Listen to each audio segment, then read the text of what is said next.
আজকেও দুপুরবেলায় চলে গেছিলাম মামার বাড়িতে, আর মামার বাড়িতে জম্পেশ খাওয়া দাওয়া হয়েছে। আর এখানে দেখো আমার ছেলে আর সব বাদবাকি সবাই খাচ্ছে, আমার মামা মাসি টাসি সবাই খাচ্ছিল। তারপরে ভাতের পরে দিয়ে দিল এইখানে লাল শাক ভাজা, তারপরে আমার বোনের কাণ্ড দেখো চামচ দিয়ে ডাল দিচ্ছে, মানে কি বলবো। তারপরে আবার ঢেলে দিল, তারপরে দিল ইলিশ মাছ ভাপা। ঠিক আছে, ইলিশ মাছ ভাপা দিয়ে খেতে তো আলাদাই লেভেল লাগে। ঠিক আছে, তারপরে চলে আসলো মেন জিনিস, সেটা হচ্ছে chicken. Chicken chicken chicken chicken কার না পছন্দ বলো তো, আমার তো খুব ভালো লাগে।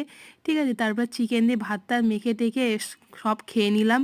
তারপরে বোন আবার একটা চিকেন লেগ পিস দিল, সে লেগ পিসটাও আর জম্পেশ করে খেয়ে টেয়ে নিয়ে তারপরে চলে আসলো চাটনি। এই চাটনিটা কিন্তু কালকে পুজোর চাটনি বেঁচে গেছিলো। ঠিক আছে, আজকে খেতে বেশি ভালো লাগে। তারপরে খেলাম পাঁপড়, তারপরে দিয়ে দিল একটু সাদা দই, টক মিষ্টি দই এটা, তারপরে দিয়ে দিল রসগোল্লা। ওফ, দারুণ লাগলো। তোমাদের কেমন লাগলো জানিও। টাটা।